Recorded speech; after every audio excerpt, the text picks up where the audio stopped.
Bear Grylls जो जंगल में जाते हैं वो असल में जंगल होता ही नहीं। इंडियन आइडल के पहले एपिसोड में ये डिसाइड हो जाता है कि फाइनल विनर कौन होगा और केबीसी में जो ऑडियंस पोल होता है वो एकदम फेक होता है। आज हम आपको ऐसे ही रियलिटी शोज की असली रियलिटी दिखाने वाले हैं, तो इस वीडियो को एंड तक जरूर देखना। Number 5, big boss. 90% लोग बिग बॉस को बस झगड़ा देखने के लिए ही देखते हैं। आपने देखा होगा कि आज तक कोई भी बिग बॉस का झगड़ा घर से बाहर जाने के बाद नहीं चला है, क्योंकि सब स्क्रिप्टेड होता है। और आपको लगता होगा कि ये हमेशा घर का काम खुद करते हैं, लेकिन असलियत में ज्यादातर काम कोई दूसरी टीम करती है। कई बार तो खाना भी पहले से बना हुआ आता है और कुछ जगह पर ये बात लीक हुई है कि बिग बॉस के घर के अंदर ड्रिंकिंग भी अलाउड की जाती है। अब ये सच है या नहीं ये बताना मुश्किल है, क्योंकि ऐसी बातें अक्सर छुपाई जाती है, लेकिन ज्यादातर शो की लड़ाई स्क्रिप्टेड होती है। Number 4, KBC. सबसे पहले अगर आपके पास कोई अच्छी बैकग्राउंड स्टोरी नहीं है तो इस शो में जाना बहुत मुश्किल है। साथ ही कई बार इस शो में फेक स्टोरी या स्टोरी को ज्यादा ही एडिट करके बताया जाता है। राइटर्स को रखा जाता है रियलिस्टिक स्टोरी बनाने के लिए, और कई बार स्टोरीज फेक होते हैं। और सबसे शॉकिंग बात तो ये है कि इसमें जो ऑडियंस पोल होता है वो एक्चुअली में पूरी तरीके से फेक होता है, और अभी ऑडियंस पोल की जगह आस्क द एक्सपर्ट यूज किया जाता है। और शायद आप नहीं जानते होंगे कि इस शो में जो ऑडियंस आती है ये भी फेक होती है और इन्हें पैसे देके बुलाया जाता है। ये एक लौता शो नहीं है जो ऐसा कुछ करता है। कपिल शर्मा शो, सारे डांस शो, सिंगिंग शो, हर जगह पर लोगों को पैसे देके बुलाया जाता है। Number 3, man versus wild. ये काफी शॉकिंग बात है कि इस शो में बियर ग्रिल्स जंगल में घूमते समय जो भी जानवर से कांटेक्ट में आते हैं वो सारे जानवर ऑलरेडी ट्रेंड होते हैं, यानी कि जानवरों को जू से या किसी एनिमल पार्क से लाया जाता है। और कई एपिसोड्स में ये एक्चुअली में किसी जंगल में जाते ही नहीं बल्कि किसी फार्म विला में शूट करते हैं। और ये टीवी पर भले ही कीड़े मकोड़े खा लेते हैं, लेकिन कैमरा बंद होते ही इनके लिए अच्छा खासा खाना तैयार होता है, जैसे कि पिज्जा, बर्गर। और ये खाना इसलिए होता है क्योंकि इनके साथ एक दो नहीं बल्कि 50 से भी ज्यादा लोगों की टीम होती है। और ये जो सर्वाइवल टिप देते हैं वो बिल्कुल सही होती है और ये रियल लाइफ में भी काम आ सकती है, लेकिन हमें दिखाने के लिए ये फेक शो बनाते हैं। Number 2, Indian Idol. Indian Idol के सीजन 1 को छोड़कर बाकी सारे इंडियन आइडल फेक हैं। इनके मोस्टली केसेस में फाइनल तक किसे भेजा जाएगा ये सब भी स्क्रिप्टेड होता है। कुछ वक्त वाकई में कंटेस्टेंट की थोड़ी बहुत हालत खराब होती है, लेकिन उसे बहुत ही बढ़ा चढ़ा के दिखाया जाता है। इंडियन आइडल फेक होता है, उसका आप नमूना भी देख सकते हो। सबसे पहली बात, आपने देखा होगा कि हर 3 में से एक आर्टिस्ट की अपनी बैकग्राउंड कहानी होती है। और एक बार आप इस क्लिप को देखो। हाँ,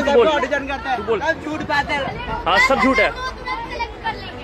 हमारे यहाँ से इतने इतने काबिल बच्चों को मत है, ये नहीं है बोल के झूठ बात है सर। सही बात है। ये लोग इंडियन आइडल का ऑडिशन देने गए थे और इन्हें ऑडिशन से वापस आना पड़ा। यहाँ जितने भी लोग गए थे उनमें से एक को भी सेलेक्ट नहीं किया गया, सबको वापस भेज दिया गया। इनका कहना है कि वहाँ कुछ लोग आए थे जिन्हें बिना ऑडिशन के ही सेलेक्ट कर लिया गया था, जैसे कि इन्होंने पैसे दिए हों। और अगर ये पैसे देकर शो में एंट्री देते हैं तो आखिर ये जो गरीब लोग हैं वो पैसे कैसे देते होंगे। और आपने कभी इस बात को नोटिस किया होगा कि जैसे ही वो अपनी स्टोरी सुनाने लगते हैं तो उसकी वीडियो भी साथ में दिखाई जाती है। तो आप कोई गरीब तो नहीं होगा जो खुद ही अपना वीडियो निकालेगा, वो भी इतनी HD क्वालिटी में। और जाहिर सी बात है ये सब ऑडियंस का अटेंशन लेने के लिए बनाया जाता है। इस शो के एक बैकग्राउंड सिंगर ने ये बात खुद कही थी।